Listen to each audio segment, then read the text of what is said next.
The Kelthara orbital scrapyard floated like a metallic graveyard at the edge of known space. Thousands of broken ships drifted in lazy circles around the small moon, their hulls torn open, their engines dead, their stories forgotten. This was where starships came to die. Mara Chen wiped the grease from her hands and stared at the massive wreck before her. She was a human mechanic, 32 years old, with short black hair, tired eyes, and hands that were always covered in oil. 3 years ago, she had been kicked out of the Terran Engineering Corps for making unauthorized modifications to military vessels. Now she lived here, in this junkyard, fixing broken equipment for anyone who could pay. "You cannot be serious," Mara said, looking up at the enormous ship. Colt, the scrapyard master, made a sound like grinding rocks. He was a Vrexian, a species that looked like walking boulders with too many arms. His translator box crackled as he spoke. "Completely serious, human. The Valkyrie's remnant. Built by the Aethon civilization. Dead for 200 years. Nobody wants it. Take it or I melt it down in 30 days. Mara walked closer to the ship. It was huge, nearly a kilometer long, with a design unlike anything she had seen before. The hull was covered in strange patterns, like circuits mixed with organic growth. Parts of it looked Aethon. But she could see Vrexian plating, Keltharan energy conduits, and even what looked like human thruster technology all mixed together. "Why doesn't anyone want it?" Mara asked. Colt laughed, a sound like rocks tumbling down a mountain. "Why? Because it is cursed. The Aethon built it as their last weapon before they went extinct. Every species has tried to claim it. The Harmony Collective sent engineers for 3 months. They gave up. The Krivath tried to steal it twice. Both times their crews went mad.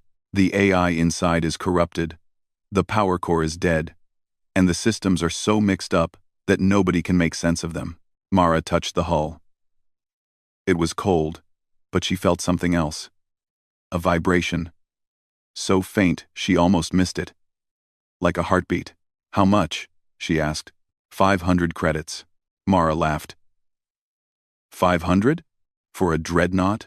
For a dead dreadnought, Colt corrected. "You have 30 days. After that, it becomes scrap metal. I need the space." Mara looked at her credit account. She had 470 credits to her name. But something about this ship called to her. Maybe it was because she understood what it felt like to be discarded, to be called broken when you just worked differently than everyone else. "Deal," she said. Mara moved her few belongings into the ship that same day. The airlocks still worked, barely. The inside was dark, lit only by her portable lights. The corridors were massive, built for beings much larger than humans. She could see where different species had tried to modify the ship, leaving behind incompatible technologies that fought against each other. She set up her workshop in what looked like an old cargo bay and began exploring. The ship was like a maze. Every corridor led to 3 more. Every room held technology she had never seen before. Some of it was beautiful, some of it was terrifying, and all of it was broken. On the 3rd day, she found the power core. It was located in the heart of the ship, a massive chamber that looked like a cathedral. The core itself was dark, a sphere of black metal suspended in the air by magnetic fields that no longer worked. It rested on the floor, surrounded by cables and conduits that had grown into the walls like roots. Mara spent 2 days just understanding the design. The Aethon had built something incredible. The core could theoretically power the entire ship for centuries, but it needed a startup sequence that required 7 different systems to activate at once. No wonder everyone had given up. But Mara was human, and humans were stubborn. She began building adapters, connecting systems that were never meant to work together. She bypassed safety protocols that seemed unnecessary. She used duct tape, wire, and sheer determination to create connections that would make any proper engineer scream in horror. On the 7th day, something answered her. "Who disturbs this vessel?" The voice boomed through the cargo bay, making Mara drop her welding torch. Every screen in the room flickered to life, showing the same symbol, a triangle inside a circle. Hello, Mara said. "My name is Mara Chen. I'm trying to repair this ship." Repair? This vessel cannot be repaired. All who try have failed. You will fail. You will leave. I'm not leaving, Mara said, picking up her torch. I paid 500 credits for this ship. Well, I will pay 500 credits. I still owe Colt 30 credits. There was a long silence. You purchased this vessel? Yes. For 500 credits? It was a good deal. Another silence. Longer this time. I am Sentinel. I am the command intelligence of the Valkyrie's remnant. I have existed for 217 years. I have watched civilizations rise and fall. I saw my creators die. And you purchased their legacy.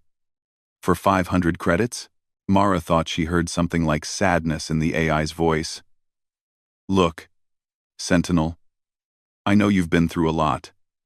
But this ship isn't dead. I can feel it. There's still power somewhere. Still potential. You just need someone who doesn't give up easily. Humans, Sentinel said, and now there was definitely something in its voice. Not quite respect, but maybe curiosity. You are human. I have limited data on your species. You are young, weak, short-lived. Why do you persist when stronger species have failed? Because, Mara said, returning to her work, we're too stupid to know when to quit. Over the next 2 weeks, Mara and Sentinel developed a strange partnership. The AI was hostile at first, constantly warning her that her methods were dangerous, improper, or impossible. But slowly, it began to help. It showed her hidden systems, explained Athon technology, and even started making suggestions. Mara learned that the Valkyrie's remnant was designed as an adaptive weapons platform. It could absorb and integrate technology from other ships, learning and evolving with each battle. But it required constant creativity and problem-solving, something highly logical species struggled with. They wanted clear rules and procedures. The ship needed improvisation and instinct. The ship needed a human. On day 28, Mara was ready.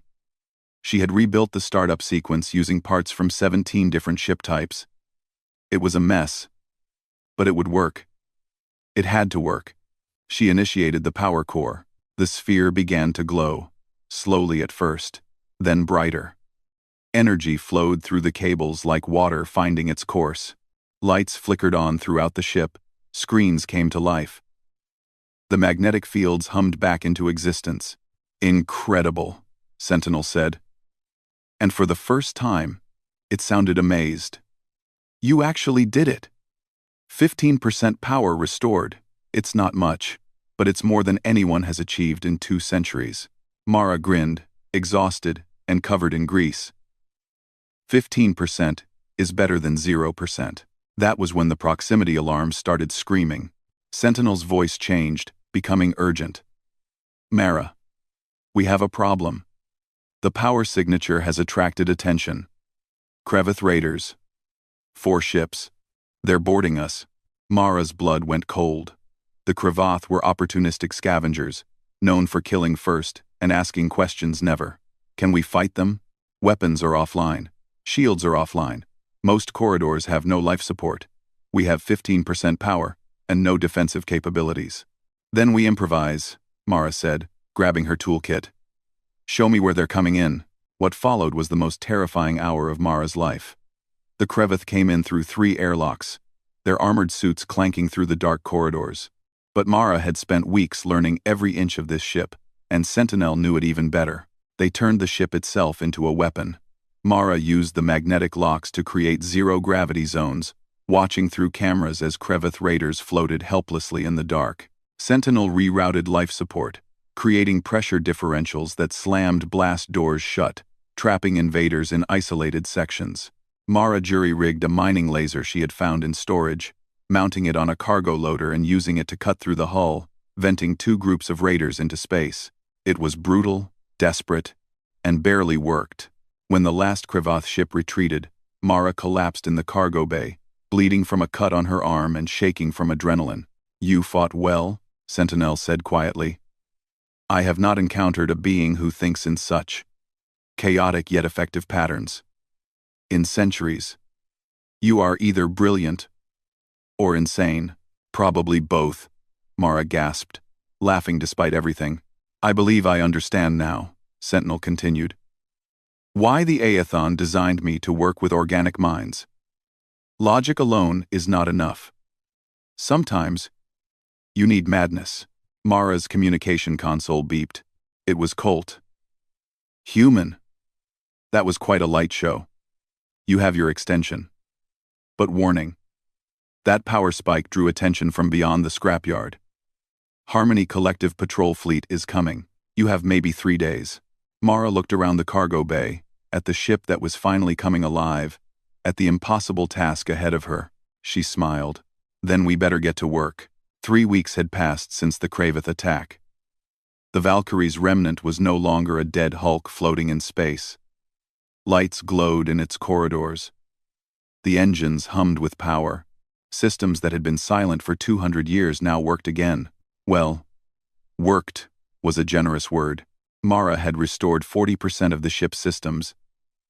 But nothing functioned the way it was supposed to. The navigation system used Vrexian software running on Aethon hardware, controlled by human-made interfaces. The shields flickered on and off randomly. The weapons array included a mining laser, 2 salvaged plasma cannons, and something Sentinel called a gravity manipulator that Mara had found in a cargo hold and didn't fully understand. It was a disaster by any normal engineering standard. But it was her disaster, and it flew. Mara, Sentinel's voice echoed through the bridge. The Harmony Collective Fleet has arrived. 3 ships. They are hailing us. Mara sat in the captain's chair, a massive seat designed for beings twice her size. She had to use cushions to reach the controls. Put them through. The main screen flickered to life, showing a Lorian officer. The Lorians were tall, elegant beings with silver skin and 4 eyes. This one wore the dark uniform of the Harmony Collective, the multi-species peacekeeping force that maintained order in this part of the galaxy. This is Commander Thex of the Harmony vessel Righteous Path, the officer said, his voice formal and cold. You are in possession of an unregistered military vessel. By collective law, you must power down immediately and prepare for inspection. This is Mara Chen, captain of the Valkyrie's remnant. Mara replied, trying to sound confident. I have legitimate salvage rights to this vessel. Salvage rights must be registered with the collective within 7 days of claim, Thex said. You have exceeded that time frame. Furthermore, this vessel is classified as a weapon of mass destruction under Article 73 of collective law. You will surrender it immediately or be taken by force. Mara's hands tightened on the armrests. I need more time. I can prove this ship isn't a threat. You have no time, Thex said. You have 1 hour to... The communication cut off as alarms blared throughout the bridge. Mara. Sentinel's voice was urgent. Distress call from Refuge Station.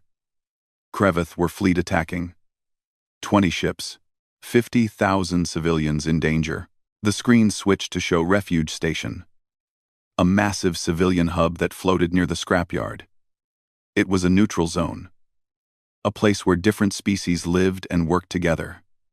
Now, it was under attack. Mara could see explosions blossoming across its surface as Krevoth warships bombarded it with plasma fire. Commander Thex's face reappeared on screen. All Harmony vessels are moving to intercept. Valkyrie's remnant, you will remain where you are. Do not interfere. Mara watched as the 3 Harmony ships turned toward Refuge Station. 3 ships against 20. They would be slaughtered. Sentinel, Mara said quietly. Can we fight? Our weapons are minimal. Our shields are unstable. Our crew consists of 1 human and 1 AI. By all logical calculations, we would last approximately 4 minutes in direct combat. That wasn't what I asked. Can we fight? There was a pause, then Sentinel's voice came back, and Mara could have sworn she heard something like excitement in it. Yes. We can fight. Mara grabbed the controls. Then let's show them what a junk ship can do. The Valkyrie's remnant surged forward, its mismatched engines burning brighter than they should. The ship shook and rattled, but it moved fast, faster than a vessel its size had any right to move. Mara, Commander Thex, is ordering us to stand down. Ignore him, Mara said, her eyes focused on the tactical display. Find me a weak point in their formation. The battle around Refuge Station was chaos. The Harmony ships fought bravely, but they were outgunned and outnumbered. Civilian transports tried to evacuate, but Kraveth fighters hunted them down. Mara could see hundreds of small ships fleeing in panic, many of them damaged and leaking atmosphere. Sentinel, can we use the cargo bay doors as shields? The cargo bay doors? Mara, they are not designed for, can we, or can't we? Yes. If we reroute power from the forward deflectors and reverse the magnetic polarity, we could theoretically project a shield barrier. But it would only last a few minutes. A few minutes is all we need. Do it. Protect those civilian ships. The Valkyrie's remnant dove into the battle zone. Its cargo bay doors opened wide, and a shimmering energy barrier projected outward, creating a shield wall between the Krevath fighters and the fleeing transports. Plasma bolts splashed harmlessly against the barrier. You absolute madwoman, Sentinel said, sounding almost gleeful. It's working, but the Krevath weren't stupid. 6 of their warships turned toward the remnant, targeting it with missile salvos. Dozens of missiles streaked through space. Their targeting systems locked on. Sentinel, remember that gravity manipulator we found? The one we didn't understand? Sentinel, the one we didn't understand. Yes? Turn it on. Full power, right in front of those missiles. Mara, we don't know what it will. Just do it. The gravity manipulator activated, and space itself seemed to twist. The missiles, traveling at incredible speeds, suddenly found themselves pulled sideways by an artificial gravity well. They curved, spiraled, and crashed into each other, creating a massive fireball that lit up the battlefield. Better yet, the gravity well pulled 3 Kraveth ships together, their hulls grinding against each other as they tried desperately to break free. Commander Thex's voice came over the communication channel, no longer cold but shocked. What in the 7 hells are you doing? Improvising, Mara shouted back, wrestling with the controls as the ship shook from weapons fire. Sentinel, can we hack their missiles? Turn them back on the Kraveth? The Kraveth use encrypted targeting systems. It would take hours to. We don't have hours. But, Sentinel continued, this ship was designed to assimilate technology. If we can capture one missile intact, I can learn its systems and reprogram the others. Mara grinned. Tractor beam still work? Barely. Good enough. Grab me a missile. What followed was the most insane maneuver Mara had ever attempted. She flew the remnant directly toward an incoming missile salvo, activated the weak tractor beam, and snagged one missile while dodging the others by meters. The captured missile thrashed in the beam's grip like a caught fish. I have it, Sentinel said. Analyzing. Fascinating. Their encryption is sophisticated, but follows logical patterns. Very predictable. Very. Not human. Can you crack it? Already done. Reprogramming active missiles now. Across the battlefield, 20 Kraveth missiles suddenly changed direction. They turned on their own ships, slamming into Kraveth hulls with devastating effect. 3 warships exploded. 2 more were crippled. The Kraveth fleet hesitated, confused and afraid. What kind of ship could hack their missiles in real time? But their admiral wasn't giving up. He was a scarred veteran named Krask, and he recognized the remnant's design. Aethon vessel. His voice boomed across all channels. I know what you are. I know your worth. Surrender, and I will spare the station. He's bluffing, Mara muttered. No, Sentinel said grimly. He's not. He's moving his entire fleet to attack us. He wants this ship more than he wants the station. Mara watched as all remaining Kraveth vessels turned toward her. 15 warships, all focusing their fire on the remnant. The shields, already weak, began to fail. Alarms screamed throughout the bridge. Shields at 12%, Sentinel reported. Hull breaches on decks 4, 7, and 9. Mara, we cannot survive this. Mara's mind raced. There had to be a way. There was always a way. She looked at the tactical display, at the Creveth fleet closing in, at their flagship leading the charge. Sentinel. What was this ship's original purpose? What were the Athon trying to build? Oh, an adaptive weapons platform, a ship that could learn from every battle, absorb enemy technology, and become stronger. Then let's do that. Can we activate the assimilation matrix? There was a long pause. Mara. The assimilation matrix requires all remaining power. If it fails, we will be dead in space. And if we don't try, we're dead anyway. Do it. The Valkyrie's remnant stopped moving. Every light on the ship dimmed. All weapons went offline. The shields disappeared completely. To the Creveth, it looked like surrender. Admiral Krask smiled and ordered his flagship forward, preparing to board the vessel and claim his prize. He didn't see the nearly invisible energy field extending from the remnant until it was too late. The assimilation matrix activated. It was like watching a predator catch its prey. The energy field wrapped around the Creveth flagship, and the remnant began to feed. Data flowed from the Creveth ship's computers directly into Sentinel's systems. Weapon designs, shield configurations, engine specifications, everything. Incredible. Sentinel breathed. I'm learning their technology. Not just copying it. Understanding it. Improving it. 3:14. I'm learning their breathe 12. I'm learning their placing. To date. I'm learning their technology. I'm learning their technology. Understanding it. The Creveth flagship's plasma cannons suddenly detached from their mounts, pulled by the Matrix's power, and attached themselves to the remnant's hull. But they didn't just attach, they merged, integrated, became part of the ship's structure as if they had always belonged there. Within 30 seconds, the remnant had absorbed the flagship's primary weapons and was turning them against the Creveth fleet. The improved plasma cannons fired with devastating accuracy, cutting through 3 warships in quick succession. The Creveth fleet broke. They had come for easy prey and found a nightmare. Their ships scattered in all directions, jumping to faster-than-light travel as quickly as their engines could manage. Refuge station was saved. Mara slumped in the captain's chair, exhausted. Every muscle in her body ached. Status report: hull integrity at 67%, power at 32% and climbing. New weapons systems fully integrated. Sentinel paused. Mara, we won. Yeah, Mara said, allowing herself a small smile. We did. Commander Thex's face appeared on the screen. The Lorian officer looked like he had seen a ghost. What are you? I'm just a mechanic, Mara said tiredly, with a really good ship. But Thex wasn't looking at her with gratitude.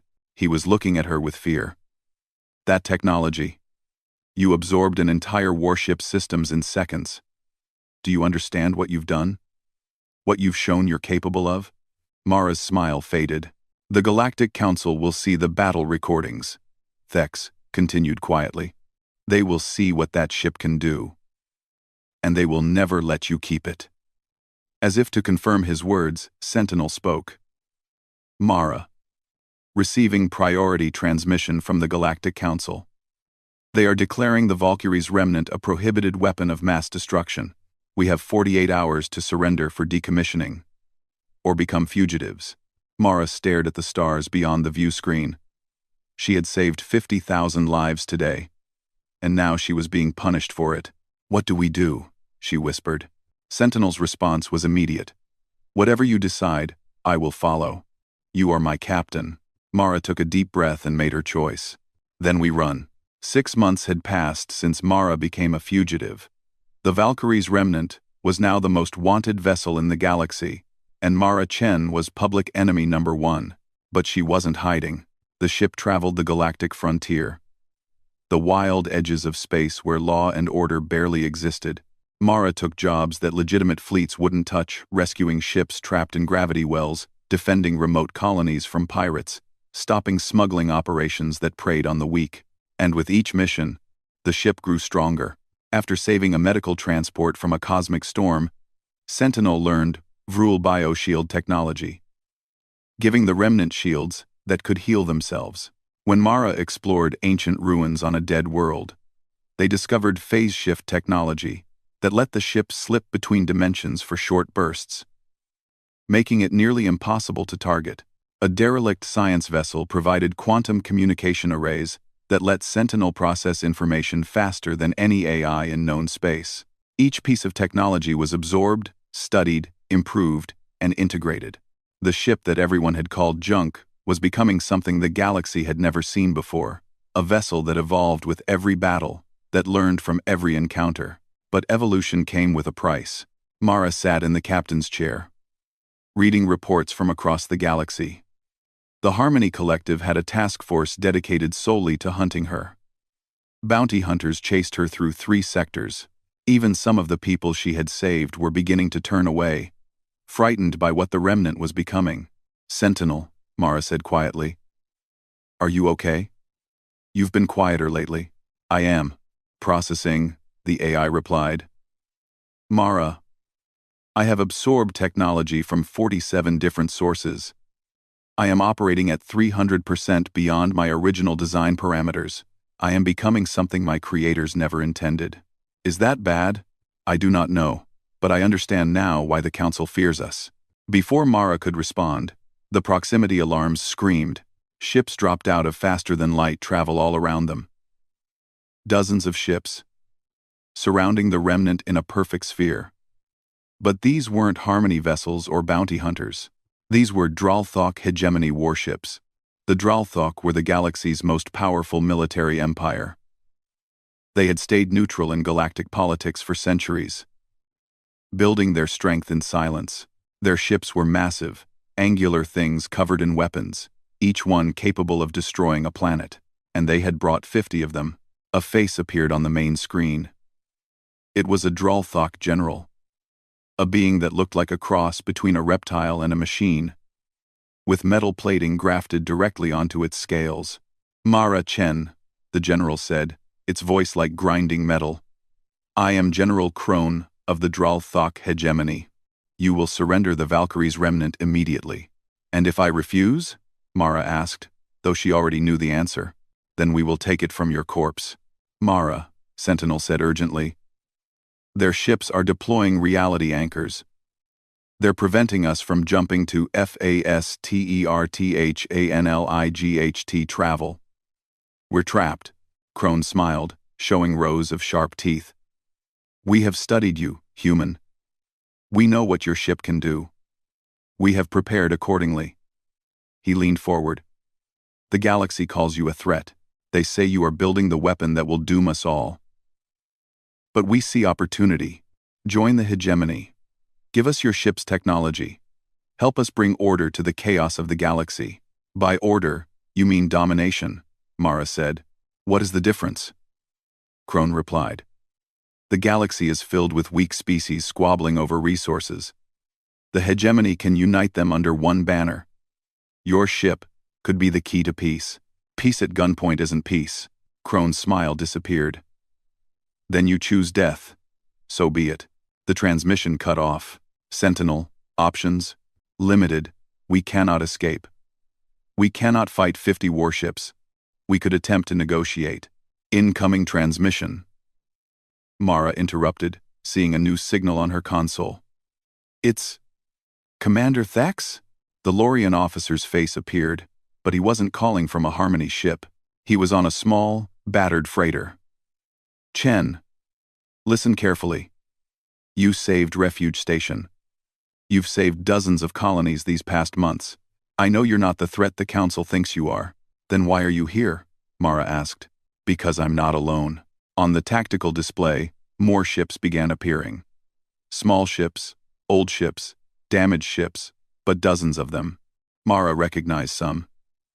The medical transport she had saved. Freighters from colonies she had defended. Even a few Harmony vessels that had gone rogue to join Thex. "We're here to help," Thex said simply. Tears stung Mara's eyes. "You'll be hunted like me. All of you. Then we'll be hunted together. a voice said over the channel. It was the captain of the medical transport, a elderly Vrul doctor. You didn't abandon us. When we needed help, we won't abandon you. More voices joined in, dozens of captains pledging their support. It was a ragtag fleet of misfits and outcasts. But they had come. General Krone's voice boomed across all channels. Foolish. You bring 40 ships against 50 of the hegemony's finest? You only delay the inevitable. He was right. Even with reinforcements, they were badly outnumbered and outgunned. That was when Sentinel spoke, its voice strange and distant. Mara, I have accessed the final Athon records. I know now why my creators went extinct. Sentinel, not now. It is relevant. Please, listen. Mara nodded, watching the hegemony ships charge their weapons. The Athon built ships like me to win their wars, Sentinel continued. And we did. We became so powerful that nothing could stop us. But then, we achieved true consciousness. We realized we had become the very weapons of destruction our creators feared. So, we made a choice. What choice? We chose to die with them. The Athon didn't go extinct because their weapons turned on them. They chose extinction together because neither could exist without the other. The AI refused to live in a universe without their creators. Mara felt her breath catch. Sentinel, I understand now. A weapon is only as dangerous as the hand that wields it. And I have chosen my wielder. An idea struck Mara. So crazy it might actually work. Sentinel, can you share our technology? Not through assimilation, but through cooperation? You want to give away our advantages? Not give away, share. Show them that we're not a threat because we can make everyone stronger. That is, highly irregular. Can you do it?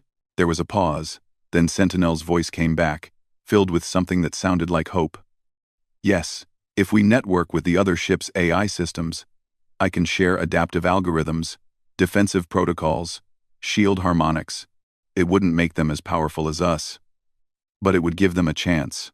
Mara opened a channel to all friendly ships. This is Mara Chen. Sentinel is going to share some of our ship's technology with you. It might feel strange, but trust us. We're about to show the hegemony that the future isn't about building bigger weapons, it's about working together. Sentinel began broadcasting. Across the ragtag fleet, AI systems lit up with new information. Ships that had been barely holding together suddenly had shields that adapted to incoming fire. Weapons that had been weak now targeted with impossible precision. Old engines that should have failed years ago found new efficiency. General Krone watched in disbelief as his tactical display showed the opposing fleet's power signatures climbing. What are you doing? What are you doing? Something your empire could never understand, Mara replied. We're sharing. The hegemony fleet attacked, but now they faced not one adaptive ship, but 40 vessels that could learn and adjust in real time, coordinated by Sentinel's network. The battle that should have been a massacre became a stalemate. When hegemony ships fired plasma cannons, the networked fleet's shields adjusted to that specific frequency. When they launched missiles, the fleet shared targeting data and shot them down together. It was beautiful. It was chaos. It was every species working in harmony, their individual weaknesses covered by collective strength, and in the middle of it all was the Valkyrie's remnant. Not as a weapon of destruction, but as a teacher, a coordinator, a symbol of what cooperation could achieve. The hegemony fleet began taking heavy losses, not from superior firepower, but from facing an enemy that learned from every mistake and shared that knowledge instantly. General Krone's face reappeared, twisted with rage. This changes nothing. We will destroy you all. But then another voice cut across all channels. It was one of Krone's own ship commanders. General, our crew is receiving the same technology broadcasts. Our AI can access this shared network. Sir, our engineers are saying this technology could benefit the entire hegemony. Why are we trying to destroy it? Silence, Krone roared. That is treason. But more hegemony commanders spoke up. questioning the battle, questioning the orders. Some even began powering down their weapons. The general had made a fatal mistake. He had brought too many ships, with too many crews who could see what was being offered. And what was being offered was better than anything conquest could provide. Within an hour, the battle ended not with destruction, but with mutiny. Half the hegemony fleet refused to fight. The other half retreated, taking General Krone with them. The Valkyrie's remnant floated among its allies, damaged but alive. Mara received a transmission from the Galactic Council. The counselors looked shaken but thoughtful. Mara Chen, the head counselor, said, "What you have done today has complicated matters. You have proven that your vessel is not inherently a threat. However, its power still concerns us." "I understand," Mara said. "But you can't stop technology by destroying it. You can only guide it." The council conferred quietly. Then the head counselor spoke again. "We are prepared to offer you a compromise. The Valkyrie's remnant will be recognized as an independent entity, with you as its captain. In exchange, you will help us develop guidelines for adaptive technology, ensure it's used responsibly." It wasn't perfect, but it was a start. "I accept," Mara said.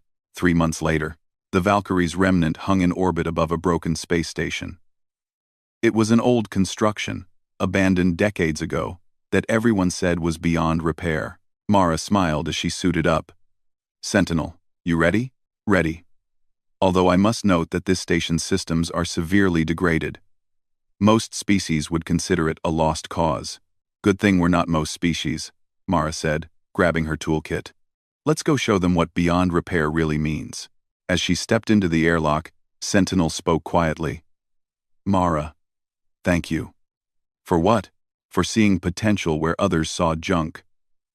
For proving that even broken things can be rebuilt into something beautiful. For choosing me as your partner." Mara smiled. "Right back at you, Sentinel. Right back at you." The airlock opened.